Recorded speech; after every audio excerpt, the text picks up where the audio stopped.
Slot Matematik tingkatan 1 KSSM dalam bab yang pertama, nombor nisbah, dan hari ini kita akan pergi kepada 1.3 pecahan positif dan pecahan negatif dan semestinya bersama Cikgu Hanim. Untuk 1.3.1 mewakilkan pecahan positif dan negatif pada garis nombor. Kita telah belajar bagi integer pada garis nombor, begitu juga dengan pecahan positif dan negatif. Mari kita lukis dahulu garis nombor dan di tengah-tengahnya cikgu akan letakkan nilai sifar. Jadi di sebelah kiri kita ada negatif 1/2, negatif 1, negatif 1, 1/2 dan juga negatif 2. Dan dia merupakan pecahan negatif berada di sebelah kiri sifar. Di sebelah kanan kita ada 1/2, 1, 1/2 dan juga 2 yang merupakan pecahan positif berada di sebelah kanan sifar. Seperti mana yang kita telah tahu, nilai ke kiri semakin berkurang manakala nilai ke kanan nilainya semakin bertambah. Pada garis nombor, pecahan negatif akan berada di sebelah kiri sifar, berada di sebelah kiri sifar, manakala pecahan positif akan berada di sebelah kanan sifar. Mari kita lihat contoh yang pertama. Wakilkan pecahan berikut pada garis nombor. Kita ada di sini 2/3, negatif 1/3, 1/3 serta negatif 1 2/3. Kita perlu lihat dahulu nombor yang di bawah kerana ini merupakan penyebut. Jadi adakah penyebutnya sama? Betul. Penyebutnya adalah sama, iaitu 3. Jadi apa yang kita perlu lakukan adalah kita lukiskan dahulu garis nombor dan kita tulislah sifar. Jadi setiap bahagian bagi setiap satu sengatan ini mewakili per 3. Okey, per 3 bermaksud daripada sifar akan dapat sini 1/3, 2/3 dan 3/3, maka nilainya adalah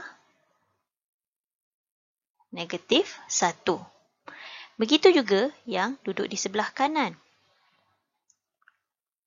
Di sebelah kanan, 3 bahagian juga. 1, 2 dan 3.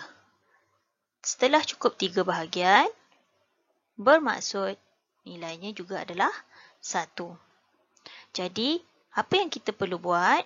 Kita akan tulis dahulu negatif 1/3, negatif 2/3 dan negatif 3/3 di bawahnya. Negatif 3/3 bermaksud nilainya adalah negatif 1. Sekiranya penyebut dan pengangka kita adalah sama, nilainya adalah 1. Okey. Kemudian diikuti dengan negatif 1, 1/3 dan juga negatif 1, 2/3. Jadi daripada soalan ini tadi, soalan kita tadi, kita ada negatif 1/3 dan negatif 2/3. Jadi kita boleh tuliskan pada garis nombor tersebut negatif 1/3, dan juga negatif 1, 2/3 pada garis nombor. Boleh ya? Baiklah, selesai di sebelah kiri, kita akan pergi ke sebelah kanan. Sama juga, kita akan tulis 1/3, 2/3 dan juga 3/3. 3/3 adalah 1 tadilah ya. Jadi, kita akan lihat di sini 1/3 dan diikuti dengan 2/3. Jadi, inilah nilai pada garis nombor. Cikgu perlu tak tulis nilai yang di bawah ini? Ini sebagai kita kata panduan untuk kamu menulis secara tepat pada garis nombor. Kita lihat contoh kita yang kedua. Wakilkan pecahan berikut pada garis nombor. Kita ada di sini negatif 5/6, negatif 1/3, 1/2 dan juga 2/3. Jadi apa yang kamu perlu lakukan adalah kita lihat dahulu sama ada penyebut tersebut sama ataupun tidak. Okey, kalau kita lihat di sini, ada 6, ada 3 dan ada 2. Jadi kita tak boleh lagi nak terus wakilkan pada garis nombor. Jadi apa yang kamu perlu buat adalah kita jadikan dia pecahan setara di mana kita akan samakan penyebutnya. Jadi untuk negatif 5/6, kita tidak perlu buat apa-apa sebab kita nak jadikan semuanya per 6. Jadi negatif 1/3 kita akan darabkan dengan 2. Atas darab 2, bawah juga darab dengan 2. 2 nak jadi pada 6, darab dengan 3. Bawah darab dengan 3, atas juga kena darab dengan 3. 3 nak darab 2 juga. Okey. Jadi bila kita dah darabkan dengan 2, kita akan dapat kita punya pecahan setara kita iaitu negatif 5/6, negatif 2/6, 3/6 dan juga 4/6. Boleh ya? Sebab tadi negatif 1/3, 1 darab dengan 2 dapat 2, 3 darab 2 dapat 6. Begitu juga 1 darab 3 dapat 3, 2 darab 3 dapat 6, 2 darab 2 dapat 4, 3 darab 2 dapat 6. Jadi kita dah lihat di sini penyebutnya telah sama. Bila penyebut dah sama, barulah kita boleh lukis garis nombor. Okey, pada garis nombor macam tadi juga kita boleh letakkan dahulu sifarnya. Okey, kemudian setiap satu bahagian ini adalah nilainya per 6. Jadi kita buat dahulu 6 bahagian.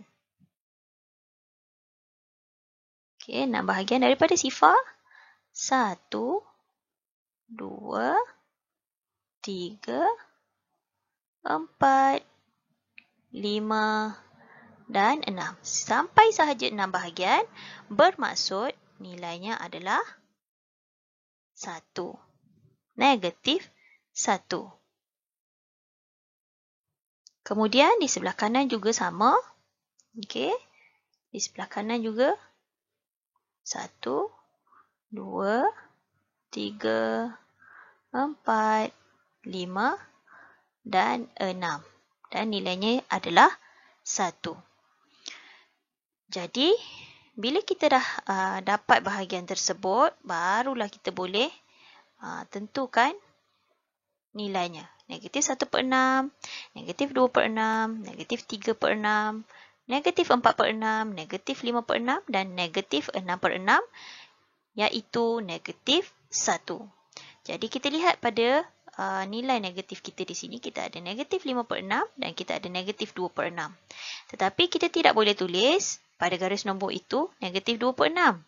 Kita tulis sebagai negatif 1/3 dan juga negatif 5/6 sebab soalan dia memang dah negatif 5/6 ya. Jadi negatif 2/6 ni tadi kita tulis semula negatif 1/3. Baiklah, untuk pecahan positif kita ada 3/6 dan juga 4/6. Jadi sama juga sebelum ni tadi, kita tulis dahulu 1/6, 2/6, 3/6, 4/6, 5/6 dan juga 6/6. Jadi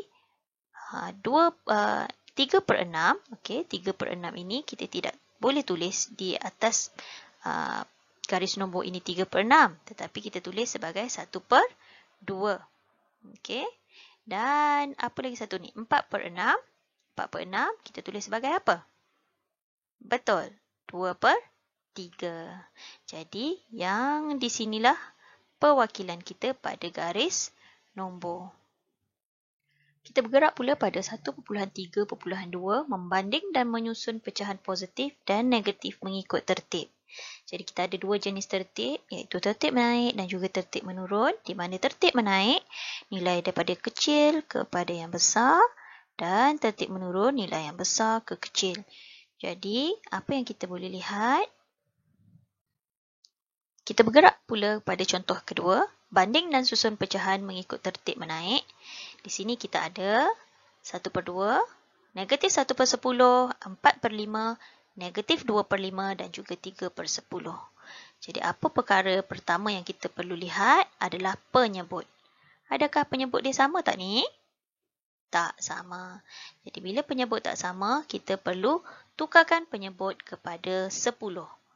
Okey, jadi 1/2 kita perlu darabkan dengan 5. Sebab 2 darab 5 akan dapat 10. Kemudian 5 darab dengan 2. 4 juga darab dengan 2. 5 darab dengan 2. Negatif 2 darab dengan 2. Okey, bila dah dapat macam tu, barulah boleh kita tulis pecahan setaranya, iaitu 5/10, negatif 1/10, 8/10, negatif 4/10 dan juga 3/10. Kemudian macam mana kita nak banding dan susun dia? Kita bulatkan dahulu pecahan negatif. Okey, kita ada pecahan negatif kita, negatif 1/10 dan juga negatif 4/10.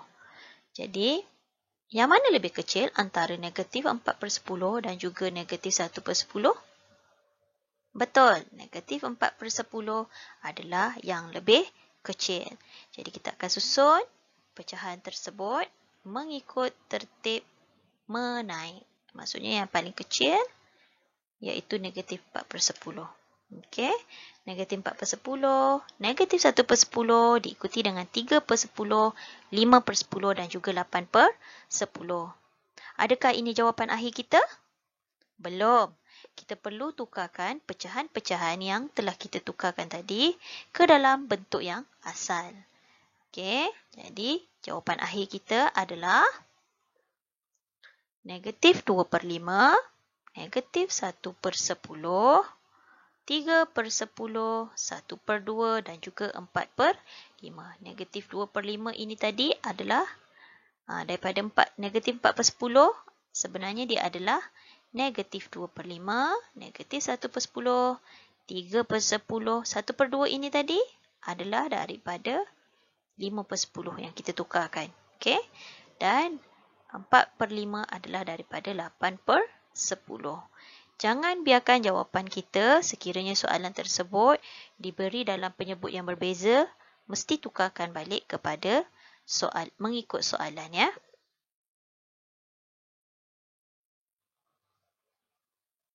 Baiklah, untuk B pula, banding dan susun pecahan mengikut tertib menurun.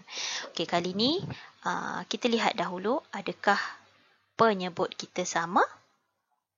Sama ataupun tidak? Ada 1/4, 1/8, negatif 3/4 dan juga negatif 1/2. Masih lagi tak sama, betul? Jadi, apa yang kita perlu buat? Kita perlu samakan penyebut kepada apa rasanya? Ya, kepada 8. Jadi, kita akan tukarkan penyebut kita. 1/4 ini tadi darab dengan 2. Alright. Kemudian, negatif 3/4 juga darab dengan 2. Negatif 1/2 darab dengan 4. Okey, bila dah sama, barulah boleh kita tulis 2/8, 1/8, negatif 6/8 dan juga negatif 4/8. Okey, kaedah yang kedua ini cikgu ajar bagaimana kamu nak menggunakan garis nombor. Okey, kita ada garis nombor di sini dan cikgu tuliskan sifarnya. Jadi, kita dah tahu kalau per 8 maksudnya setiap satu itu adalah per 8. 8 bahagian. Okey. Jadi, kita ada negatif 1/8, negatif 2/8, negatif 3/8, negatif 4/8 dan negatif 4/8 itu adalah negatif 1/2. Okey. Kita terus tulis di situ. Jangan tulis negatif 4/8 ya. Kita gantikan dengan negatif 1/2. Okey, diikuti lagi. Negatif 5/8, negatif 6/8, iaitu negatif 7/8 dan negatif 8/8. Okey. Dan negatif 6/8 adalah negatif 3/4. Selesai berada yang di sebelah kiri. Kita lihat di sebelah kanan. 1/8, 2/8 dan 2/8 itu adalah 1/4. Dan 1/8 memang dah sedia 1/8. Jadi kita tulis saja pada garis nombor 1/8. Okey, tetapi macam mana kita nak menulis mengikut tertib menurun? Cikgu lihat pada integer hari itu ramai yang salah apabila nak buat tertib menurun. Okey, tertib menurun maksudnya daripada nilai yang lebih besar. Jadi di sini kita akan bermula daripada yang sebelah kanan.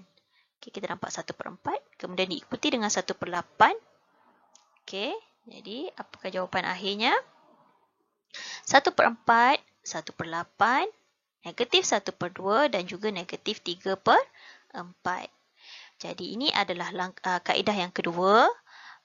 Sama ada kamu boleh guna garis nombor ataupun menyusun seperti contoh A tadi. Jadi dengan penerangan ini, cikgu harap kamu semua faham bagaimana untuk menyusun dan membanding pecahan pada garis nombor serta mengetahui nilai-nilai pecahan. Sehingga kita bertemu lagi. Bye. Assalamualaikum.